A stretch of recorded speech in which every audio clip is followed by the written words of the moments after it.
Well, our market master of the day is Ridham Desai, and he is joining us right now from the sidelines of the Morgan Stanley India Conference. His recent report, published on the 29th of May, titled "How India Has Transformed in Less Than a Decade," has been the topic of discussion and much enthusiasm since it was published. I mean, I can say that I have spoken with Ridham on markets on the air for at least 15 years, and I can say that apart from tracking micros, Ridham also zooms out and looks at the bigger picture for India. For example, earlier, just this year, he published a report titled "Why This Is India's Decade." Ridham, it is a great pleasure speaking with you. Thank you very much for your time. Appreciate it here on CNBC TV 18. Let me start by asking you a simple question, Ridham. Out of all the transformational changes which you list out in your latest report, which is the one, to your mind, which will remain the most relevant for investors over the next many years? Which one is the most durable, according to you? Hey, thank you, Prashant, and thank you, all of you, for having me here on CNBC. Glad to be back. So, Prashant, that's a very difficult question to answer, because there is never, at any time, there's never one thing that makes the difference. If you're going to push me to the wall, then maybe I would say that achieving macro stability via inflation targeting is the likely standout. But then you cannot undermine the creation of infrastructure, which is so critical to doing business. You cannot undermine the success that we've had in engineering social transfers and reducing leakages, because all these things have led to this transformation that the economy is currently experiencing. So very difficult to point out one of them. But maybe these three are standouts, and there are more, of course. And it is like, if you do one thing, then you achieve one result. If you do many things, then you get a compounding effect, which is what I think India is experiencing today. Absolutely. Ridham, hi, good morning. This is Sonia here. A lot of the macros have improved substantially, right? Whether it's the GST collections, the PMI data, GDP growth, even things like auto sales, for example, come back after a long time. But do you think a lot of this is in the price as far as the Indian stock markets are concerned? Because we are virtually at all-time highs now. Sonia, the market is not yet at all-time high, but remember, the level that we are trying to cross is the one that we achieved in October 21. So effectively, we've done nothing for the past 18 or 19 months. And in the meanwhile, it's not like earnings have degrown. Earnings have only grown. I think we're ending F23 with about a 16 to 18% growth rate. So yes, in October 21, the market had probably gotten a little ahead of itself and needed to go through this really long consolidation period that we have seen. Also, it was accompanied by significant outperformance that India experienced, because the rest of the world was very much in tatters through 2022. And when the rest of the world, and when I say that, I mean emerging markets, started making a bit of a comeback in October 22, India underperformed. Yeah. And then we have suffered this underperformance until March. So I think, the all-time high is not a relevant data point in assessing how much is priced in. Rather, we should, adjust the market for expected growth rates. And it's not like that the market doesn't know that India is likely to do quite well over the next 3, 4, 5 years. But all of it will never be in the price. And the common thing that the common refrain I hear from investors is that India trades at a high P multiple. But then earnings are very depressed. Remember, profit share to GDP collapsed to 2% by 2019, is now back to 4%. But is likely heading to 8 in the next 3, 4 years. So there's a lot of compounding of earnings that's still left to happen. And in that context, I don't think stocks are that expensive as they look on the headline basis. You have to adjust corporate profit margins and make them normal. And when you normalize earnings, stocks are actually still a buy.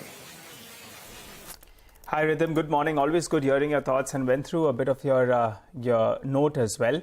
Ridham, urban India is doing very, very well. And India definitely is on the path, and everyone's very bullish.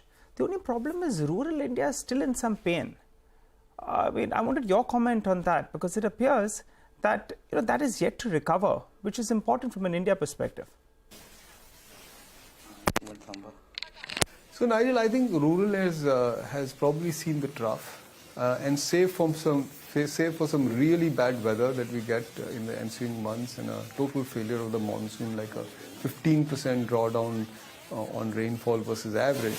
I think in 3 months from now, you should see pretty good signs of a rural recovery. So the seeds have been sown. Coming out of COVID, rural India actually took it on the chin. Urban had led the recovery, and now it's spreading to rural India. It's inevitable that rural India starts flourishing. So I am actually quite constructive on rural India, and in fact, in our recommended portfolio of stocks, we have a lot of rural players in there because we think that they should do quite well over the next 12 to 24 months. Again, we'll caveat this by a temporary weather disruption, and that could cause some pain in rural stocks. But aside from that, I think we should be on our way for much better performance, both of the rural economy as well as of company economy. Ridham, one of the things. All right, I think we'll just go back to, and I'll wait for the signal to go back to Ridham.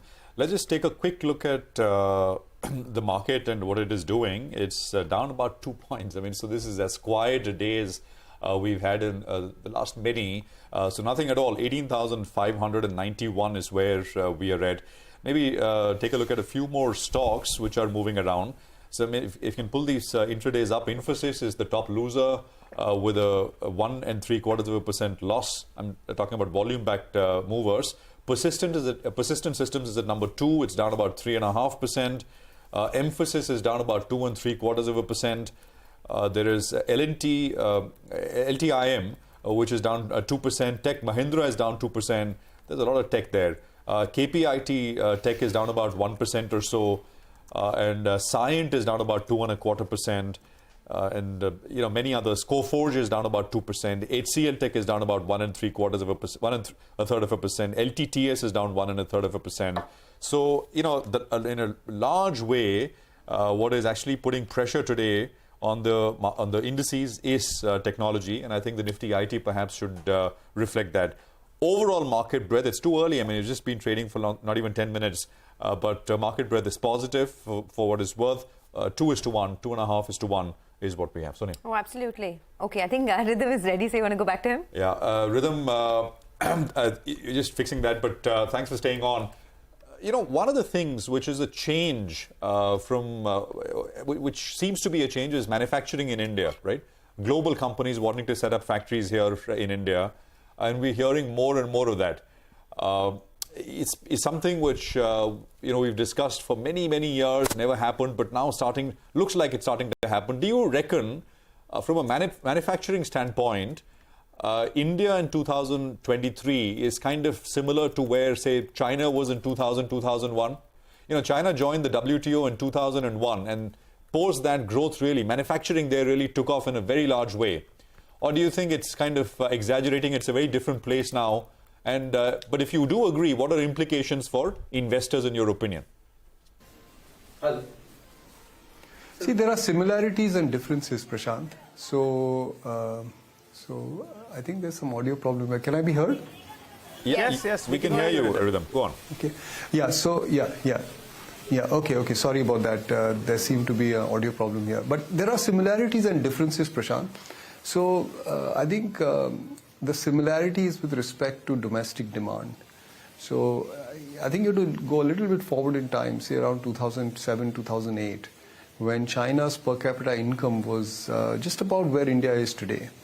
It's when an economy, it experiences a J curve.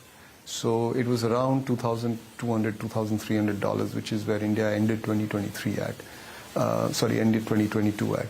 And that's the time when there is a perceptible shift in domestic demand. Now that is what multinational companies want to gain access to.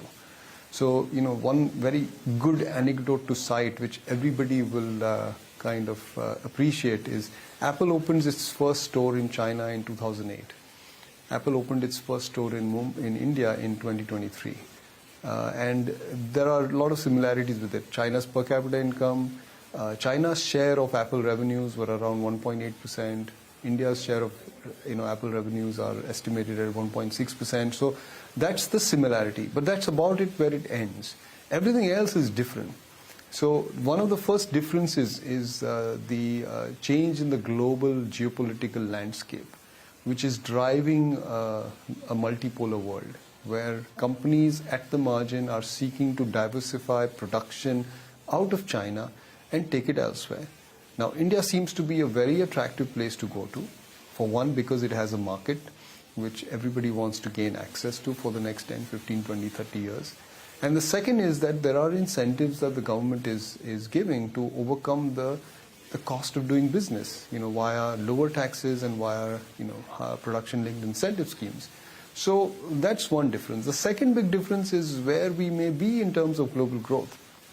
So global growth was at a very different level in the previous 30 years. Now, going out into the next 10, 15, 20 years, it's likely that global growth is not as fast.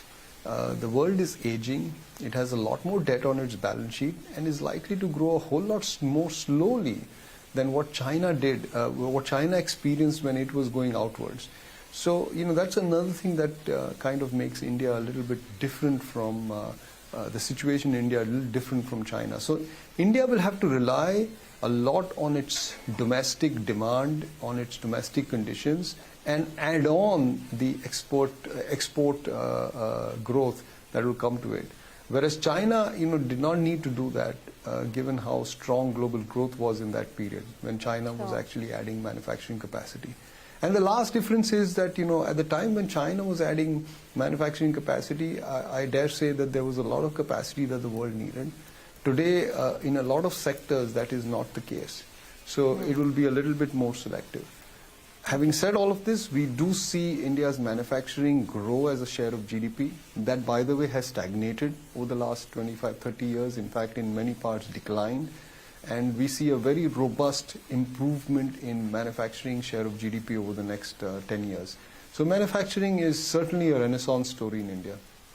Okay, and just in reference to that point you were making about consumer demand picking up, right? We've seen a K-shaped recovery, and the upper portion of the K, the premium end of the market, has come back in such a big way, whether it's real estate, autos, etc. I'll come to that in a bit, but Ridham, what also stands out for me in your report is you speaking about unprecedented growth likely in the financial services space, and you've put out a very helpful chart where you speak about how between 2012 and 2022 the loan growth that we saw compounded for the financial services space was just 10%, and now the anticipation is from 2022 to 32 it could be a 17% compounded growth. Now my question to you is this: will it largely come from the the private sector banks, which are well owned, well identified, or do you see new spaces in financial services that one can take the opportunity from? So see, Sonia, with respect to financial services, let me cite the starting point. Private credit to GDP is in the high 50s, and that's fairly low compared to the rest of the world. So India is underpenetrated, India is under-levered, especially corporate India, which has experienced a pretty big decline in debt to equity or balance sheet leveraging over the past 5 years. So that sets the stage for what I would say, what I would call a loan boom. Then on top of that, I think India is entering into a pretty sustainable investment phase, because in a lot of sectors we have not added capacity in the last 10 or 12 years, and capacity utilization is rising. So that again supplements the case for a loan boom. So we should experience pretty much higher credit growth than what we have seen in the last decade. Not at the level which we saw in the first decade of this millennium, but much stronger than what we've seen in the last decade. Because in the first decade of this millennium, the starting point was even lower. Corporate debt to GDP was just 25%. Today that number is about 50, down from around 62, 63. I think by the time we are done and dusted with this cycle, this number will go into the 80s. And when you just do a simple math, if that share of corporate debt to GDP is rising from say 50 to 85%, plus personal credit is rising, and GDP growth is say 10%, you arrive at this number of around 17% compounding. So that's one aspect of financial services. The other aspect is non-credit related financial services. That will also see, I think, much larger penetration in the coming decade. So across the board, I think financial services should do fairly well over the next 10 years. In fact, I would say even longer, but we are not going beyond the next 10-year period. So the next 10 years look like a very good period for financial services. All right. Ridham, as market commentators, we track the FI flows on a day-to-day basis, and we've been quite happy in the last couple of months. The flows have returned back to India, but it's still a fraction of what they sold in the past. Do you expect more of the same? I mean, India continues to remain the preferred market, going by what all you just said as well. Earnings growth is something that stands out. So maybe these hefty valuations are justified. Your take? So see, Nigel, one of the reasons, or maybe a couple of reasons why foreign investors have not been buying India. One is, of course, that they are still not comfortable of the valuations, the headline multiples. So we saw some correction in that between October and March, and so foreign flows have returned. The second is the outlook for emerging markets. Remember, it has been quite tepid, and we did change our view on emerging markets last October, and we continue to remain bullish going into the next 12 months. So that helps because India is part of the EM cohort, and when EM experiences flows, India gets its kind of fair share. I would say on the aggregate, foreign portfolios are slightly overweight India, but a whole lot lesser than what they used to be. India was, a very favored market many years ago. It has ceased to be in that category. I think it should attract more foreign flows.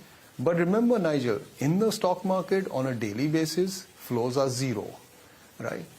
Because if somebody is buying, somebody has to sell. The problem here is that we have a very strong domestic bid on stocks, and it's not going to go away anytime soon. So if foreign investors also want to buy stocks, and if domestic investors are buying at the same time, and if companies are not issuing capital, then you basically get a situation where share prices have to go up much more quickly. It's not a very healthy situation to be in, but ultimately, of course, those who are long will be very happy with that. They will get very quick gains. What I suspect is likely to happen is that as the foreign bid comes back on a more sustained and larger basis, I think you will see the IPO markets start to open up, and the supply will come, which will then keep price reaction more moderated. Otherwise, you get into a situation where there is a melt up, and then it all ends very badly. So that's, I think, my comment on the foreign flow situation. That's a very perceptive, important thing. Wall of local money, right? So keeping things bid constantly, and as you said, that's not a very healthy thing. If you have a large portfolio, then you're happy.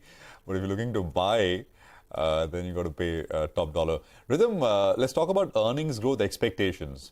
I was looking at earnings growth for the BSE 200 group of companies. This is the top 200, which I think institutions also track. Over the last 20 years, the BSE 200 has returned 16% returns, annual returns in rupee terms, and 13% in dollar terms. If you look at the MSCI emerging market basket, the earnings have grown 7%. That's dollar terms, so 13%, almost. So basically, the growth here has been almost double what we've seen for the MSCI EM basket. What kind of growth should we expect with them, according to you, over the next many years? Will it be high single-digit growth? Will it actually pick up from here in a significant way? You're referring to the returns on stocks, right? Not earnings growth, are you? I'm a bit confused. Is it the stock market? Sorry, this is stock returns, index returns. Index returns, yeah. So I think index returns will be a bit more modest. 16% has to be seen in the context of what inflation India had in that period and what interest rates India had. I think the next 10 years, both of them will be lower, and therefore stock market returns will also likely be lower than the compounding we've seen over the last 20, 30 or even 40 years, because that number of 16% goes back even 30 years or 35 years. In fact, if I'm not mistaken, the sensex data that I have goes back to 1980, And we'll probably have a similar number for a 40-year period, which is that the sensex is compounded at around 16% or so. So I would imagine that this number will moderate into the next 10, 15 years. It will be more like 10, 11 or 12%. And that will be in sync with the lower inflation rate India should experience or lower interest rates. The equity risk premium, which is the gap between the equity return and the, say, the risk-free rate, that I think will be more or less the same. But the nominal returns, I think, will be lower than what we have seen over the past 20 or 30 years. Okay. Another piece in your report which was very interesting to me is the talk about the Indian energy boom, right? And I think this is 1 year where this entire space is expected to come out on its own, because the last few years, although there was a lot of potential, there are still some lingering concerns for adoption of renewable energy, whether it's supply side bottlenecks, the grid infrastructure, pricing issues, etc. But from your perspective, what does this piece look like over the next couple of years? And which are the companies or which are the spaces that could be big beneficiaries of this? So India has got a huge amount of commitment to renewable energy. We have a COP26 target to achieve, and therefore our view is that over the next 10 years, renewables will dominate the total energy capacity addition. Our estimate is that 2/3 of the incremental energy requirements in India will come from renewable sources. And India's own energy requirement is going to grow leaps and bounds. So one of the numbers that I have cited in the recent past is that the per capita daily consumption of energy in this country is about 800 watts, which is meaningfully less than the light in your room right now. That's the per capita daily consumption. For comparison, in the US, that number stands at 9,000 watts. It's 12 times more. India will probably go to 1,300 or 1,400 watts in the next 10 years, which is a huge jump. I don't think there are too many countries that will experience a 60% increase in per capita daily energy consumption. So India will need more energy, and it will invest in more energy, and you're already seeing that. So companies that supply equipment that enable generation and transmission of this energy to the end consumer are obviously going to see very strong order books. And you can already see that in the commentary of such companies. They're already talking about it. So I think that's going to be a very exciting place. Whether stock market investors make money or not is a totally different ball game, because you have to check what's in the price and how much of that order book actually translates into earnings growth. So there are two things to check. And that may vary from company to company or sector to sector. But I think it's a very interesting and exciting space in the coming 10 years. Okay. One final question, Ridham, before we let you go. You have your conference that kicks off today. How are you feeling about it, and how is the environment in general? Is there a big pickup in terms of both, activity as well as investments within India? Because we were just speaking to a guest a while back, a global guest, who said that now the narrative is people have gone a bit underweight on global equities, and India is looking like a great piece, which of course is your view as well. But what about the conference? How is it looking so far? See, Sonia, I think that's an interesting question you ask, and I would actually step aside from just this conference. My interactions with global boards and global investors has been the highest in the last 6 months, and cumulatively more than what I did in the last 10 years. So the level of interest in India is unprecedented, and it's bound to get converted into flows, both FDI and FPI. So I would be hyper bullish on how much demand there will be for Indian assets over the next 3, 4, 5 years. There are a few risk factors we should not forget. I mean, India still has to deal with a general election that's coming up next year, and we have to hope that India votes in a majority government. We have a potential, it's not our base case forecast, but a potential global growth slowdown and a recession, which we'll have to negotiate. But, keeping those things aside, I think the long-term story of India is certainly attracting eyeballs, and there's a huge amount of interest in India, which I've never seen before. Okay, we'll end on that optimistic note, Ridham. There's a huge amount of interest in India, which we have never seen before. Hopefully, it'll bode well for the equity markets as well as, in general for the macroeconomy. Thanks a lot. Great pleasure speaking with you, and congratulations once again on the report, which was so well received. Well, let's